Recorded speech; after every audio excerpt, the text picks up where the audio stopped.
Hello everyone, welcome back to my channel. आज हम करेंगे अकाउंटेंसी का थर्ड चैप्टर जिसका नाम है admission of a new partner. हम देखेंगे कि नया पार्टनर फर्म के अंदर क्यों आता है, उसको फर्म के अंदर आने के रीजंस क्या होते हैं। जब हमारी फर्म को ज़्यादा कैपिटल की ज़रूरत है, कैपिटल चाहिए, जब हम किसी नए पार्टनर को अपने फर्म के अंदर बुला लेते हैं, उसको बोलते हैं भाई तू आ जाओ। जब नया पार्टनर आएगा तो वो कैपिटल लेकर आएगा, फर्म को कैपिटल मिल जाती है, इसलिए बुलाया जाता है। जब फर्म को एफिशिएंट रनिंग करवाना है तो कोई एक्सपीरियंस बंदा आता है ना, हम उसको इन्वाइट कर लेते हैं और नए पार्टनर को अपनी फर्म के अंदर ले आता है ताकि हमारी फर्म जो है वो एफिशिएंटली रन कर पाए। उसके बाद है गुडविल या रेपुटेशन बनाने के लिए। जब कोई हम किसी ऐसे पार्टनर को अपनी फर्म के अंदर ले आते हैं जिसकी मार्केट के अंदर गुडविल अच्छी है, तब इसलिए भी हम नए पार्टनर को लेकर आते हैं ताकि हमारे फर्म की गुडविल इंक्रीज़ हो जाए। और कोई कैपेबल एम्प्लॉय है उसको हम अपनी फर्म के अंदर लेकर आते हैं ताकि उसकी कैपेबिलिटीज़ जो है वो सही जगह पे यूज़ हो सके, स्किल्स उसकी जो है सही यूज़ हो सके और फर्म जो है हमारी एफिशिएंटली रन कर सके, ज़्यादा से ज़्यादा प्रॉफिट अर्न कर सके। नेक्स्ट है कि जब भी कोई नया पार्टनर आता है ना फर्म के अंदर तो सभी की सहमति के साथ आता है, वो ये नहीं है कि भी अपनी मर्जी से आ गया। जब सारे पार्टनर जो इस टाइम जो पार्टनर है ना उसकी सहमति होगी ना तभी एक नया पार्टनर फर्म के अंदर आ सकता है, अदरवाइज़ वो नहीं आ सकता।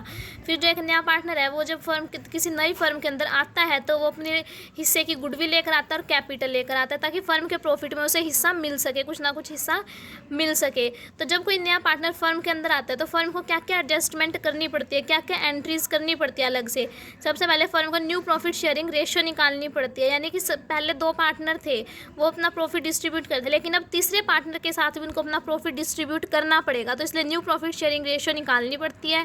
देन सेकंड पॉइंट है और क्या निकालना पड़ेगा, accounting treatment of goodwill. Goodwill का ट्रीटमेंट करना पड़ेगा क्योंकि जो नया पार्टनर आता है वो गुडविल लेकर आता है, तो जो वो गुडविल लेकर आया उसको कैसे हम ट्रीट करेंगे। नेक्स्ट है कि जब कोई नया पार्टनर फर्म के अंदर आता है तो फर्म को एसेट्स और लाइबिलिटीज़ का रीवैल्यूएशन भी करना पड़ता है, यानी कि उनकी करंट वैल्यू क्या है वो भी निकालनी पड़ती है। और जो पहले के प्रॉफिट्स या रिजर्व बने हुए हैं वो भी ओल्ड पार्टनर्स आपस में डिस्ट्रीब्यूट कर लेता है, क्योंकि जो नया पार्टनर आया उसके साथ तो वो अपना पहले का प्रॉफिट जो है वो शेयर करेंगे नहीं, इसलिए वो जो पहले का प्रॉफिट होता है ना वो पहले ही ओल्ड रेशियो में डिस्ट्रीब्यूट कर लेते हैं। देन लास्ट पॉइंट है कि अपनी कैपिटल को एडजस्ट किया जाता है न्यू प्रॉफिट शेयरिंग रेशियो के हिसाब से, यानी कि जब रेशियो नहीं होगी तो जो कैपिटल है ना उसको एडजस्ट करेंगे। तो इन सब पॉइंट्स को हम एक एक करके डिस्कस करेंगे कि इन सब को हम कैसे कर सकते हैं। तो फर्स्ट पॉइंट है कि न्यू प्रॉफिट शेयरिंग रेशियो जो है न्यू पार्टनर्स की वो हम कैसे निकाल लेंगे। इसको हम तीन तरीक़ों से निकाल सकते हैं, तीन केसेस होते हैं। पहला है कि जब न्यू पार्टनर की रेशियो जो है न्यू पार्टनर का कितना हिस्सा है वो अगर क्वेश्चन के अंदर दिया हुआ है तो हम ये मान लेते हैं कि जो पुराने पार्टनर्स हैं ना वो जिस रेशियो में पहले शेयर कर रहे थे ना उसी रेशियो में अब करेंगे, क्योंकि क्वेश्चन के अंदर सिर्फ नए पार्टनर का दिया हुआ है तो हमें एजम्पशन करनी है, तो पुराने पार्टनर्स की हम पहले वाली रेशियो ही मान लेते हैं। सेकंड केस है कि जब जो नया पार्टनर आया है वो हर पुराने पार्टनर से इक्वली रेशियो में ले रहा है, इक्वली मतलब कि दोनों जो पुराने पार्टनर, दो पार्टनर या तीन जितने भी हैं वो दो या तीनों पार्टनर जो है इक्वली जो सेक्रीफाइस कर रहे हैं अपने हिस्से में से, ये सेकंड पॉइंट हो जाएगा। नेक्स्ट थर्ड पॉइंट है कि जब कोई नया पार्टनर आया वो अपना हिस्सा परचेज करता है पुराने पार्टनर से एक पर्टिकुलर रेशियो में, यानी कि हर पार्टनर एक रेशियो में डिस्ट्रीब्यूट करता है कि भी किसी ने 2 दे दिया, किसी ने 1/3 पार्ट दे दिया, किसी ने 1/2 पार्ट दे दिया, एक पर्टिकुलर रेशियो में करते हैं। तीन तरह से जो है पुराने पार्टनर अपना सेक्रीफाइस करते हैं और न्यू पार्टनर जो है वो गेन कर लेता है। इस टाइप से हम न्यू प्रॉफिट शेयरिंग रेशियो को निकाल सकते हैं इस बेसिस पे। जब किसी ने सेक्रीफाइस कर दिया तो सेक्रीफाइसिंग रेशियो का फॉर्मूला क्या था, old ratio minus new ratio, उस बेसिस पे निकाल सकते हैं। अब जैसे हमने फर्स्ट केस देखा यहाँ पे कि भी क्वेश्चन के अंदर अगर न्यू पार्टनर का ही शेयर दिया हुआ है तो हम पुराने पार्टनर्स का क्या मानेंगे। जैसे कि यहाँ पे 1/6 शेयर दिया हुआ है न्यू पार्टनर का, तो हम क्या करेंगे, जैसे अगर हमारे पास टोटल प्रॉफिट 1 होता और जो नया पार्टनर हमारे पास डी आया है उसका 1/6 शेयर है तो रिमेनिंग शेयर 5/6 बच गया लेस करके। जब रिमेनिंग 5/6 बच गया तो 5/6 ए और बी, पुराने ए बी सी पुराने तीनों पार्टनर में शेयर होएगा, तो 5/6 का 3/6 पार्ट तो ए का हो जाएगा। क्यों? क्योंकि इनकी जो पुरानी रेशियो है ना वो 3:1 थी, तो जो 5/6 पार्ट है ना वो 3:1 में इन तीनों में डिस्ट्रीब्यूट हो जाएगा और डी का शेयर हमें 1/6 दे ही रखा है, तो इस टाइप से हम न्यू प्रॉफिट शेयरिंग रेशियो निकाल सकते हैं। इसके बाद नेक्स्ट टॉपिक है कि नया पार्टनर जब हमारी फर्म में गुडविल लेकर आया है तो उसको हम कैसे ट्रीट करेंगे। इसके हमारे पास तीन केस हो सकते हैं, पेड, प्राइवेटली। फर्स्ट केस तो ये है कि भी अगर जो नया पार्टनर गुडविल लेकर आया है वो पुराने पार्टनर्स को प्राइवेटली दे देता है, इट मीन्स वो बिजनेस के अंदर उनको नहीं दे रहा, फर्म के अंदर पैसे ला के नहीं दे रहा, बिजनेस से बाहर ही उनको पैसे दे देता है। इट मीन्स उसने उसको गुडविल पे भी कर दी पुराने पार्टनर्स को, लेकिन प्राइवेटली कर दी। सेकंड केस है कि वो पैसे लेकर आता है कैश में, यानी कि गुडविल का पैसा जो है कैश में लेकर आता है। थर्ड केस है कि पैसा कैश में नहीं लेकर आता, किसी अदर फॉर्म में लेकर आता है, लाइक बिल्डिंग दे दिया, कोई एसेट्स दे दी अपनी, इस टाइप से लेकर आता है। तो जब वो प्राइवेटली अगर कोई पैसा पे कर रहा है तब तो उसकी कोई एंट्री नहीं होगी अकाउंट्स में। लेकिन जब वो कैश में लेकर आया है तो उसमें दो केस होते हैं। कैश में लेकर आया है तो वो पैसा या तो ओल्ड पार्टनर से अगर बिजनेस के अंदर ही रख लिया, यानी कि वहीं पे यूज़ कर लिया, तो एंट्री होएगी bank account debit to premium for goodwill account. यहाँ पे इन्होंने रियल अकाउंट का रूल लगाया है इस एंट्री के अंदर। रियल अकाउंट का क्या रूल होता है? Debit what comes in, credit what goes out. तो यहाँ पे पैसे हमारे पास आए हैं, इसलिए बैंक अकाउंट डेबिट हुआ to premium for goodwill account.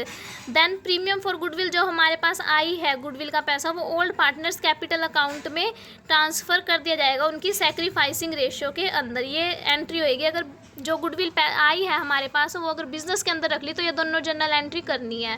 अगर गुडविल बिजनेस के अंदर नहीं रखी, उस गुडविल को ओल्ड पार्टनर्स ने निकाल लिया अपने यूज़ करने के लिए, तो उस तब एंट्री होएगी old partners capital account debit to bank account.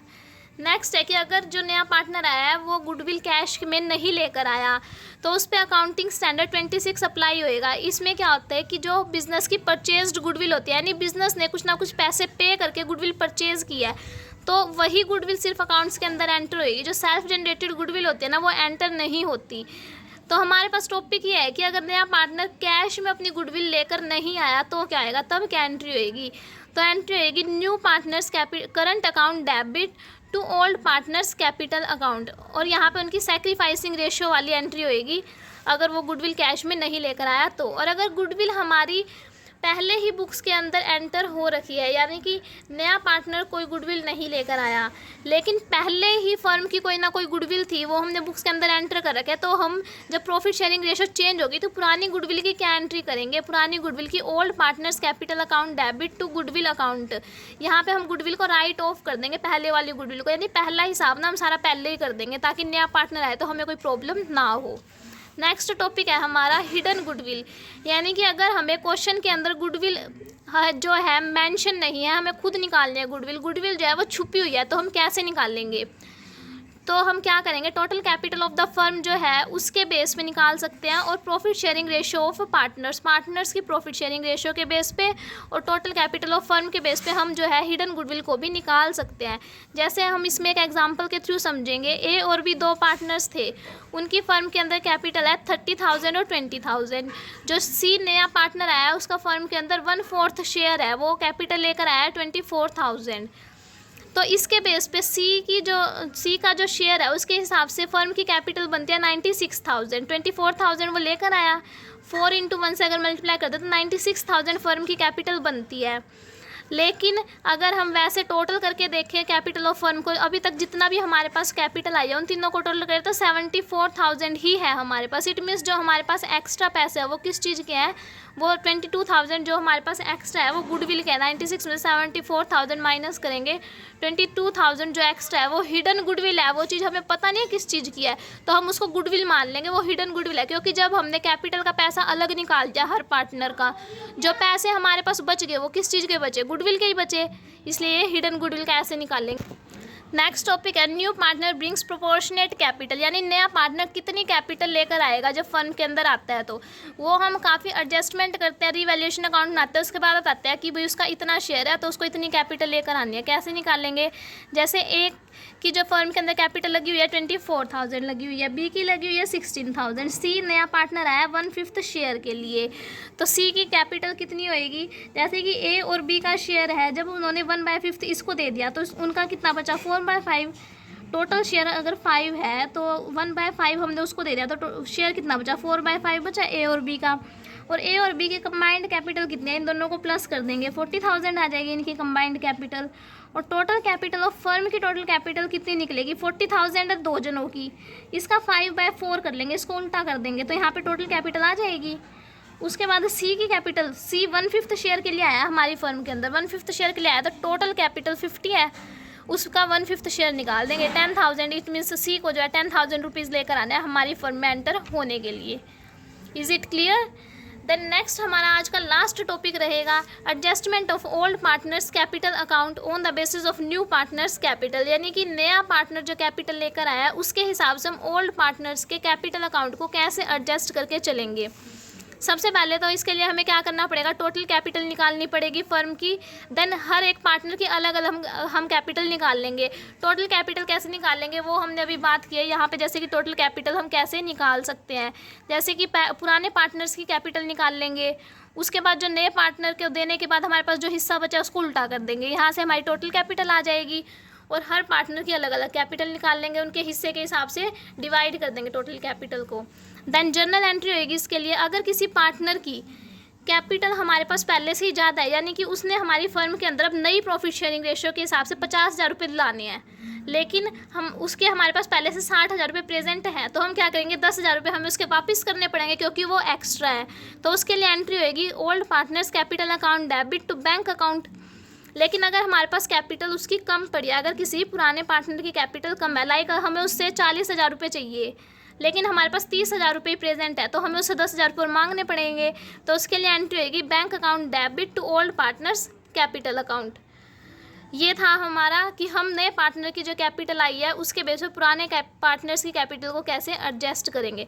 तो ये था हमारा आज का छोटा सा चैप्टर, और इसमें हमारे कुछ और टॉपिक है। वर्कमैन कंपनसेशन रिजर्व है, जैसे कि इन्वेस्टमेंट फ्लक्चुएशन रिजर्व है, उसका लिंक मैं आपको डिस्क्रिप्शन में दे दूँगी, तो आप वहाँ जाके चेक कर लेना। Thank you. आई होप आप सभी को ये वीडियो पसंद आई होगी। अगर वीडियो पसंद आई हो तो वीडियो को लाइक कर देना, चैनल पे नए हो तो चैनल को सब्सक्राइब कर लेना।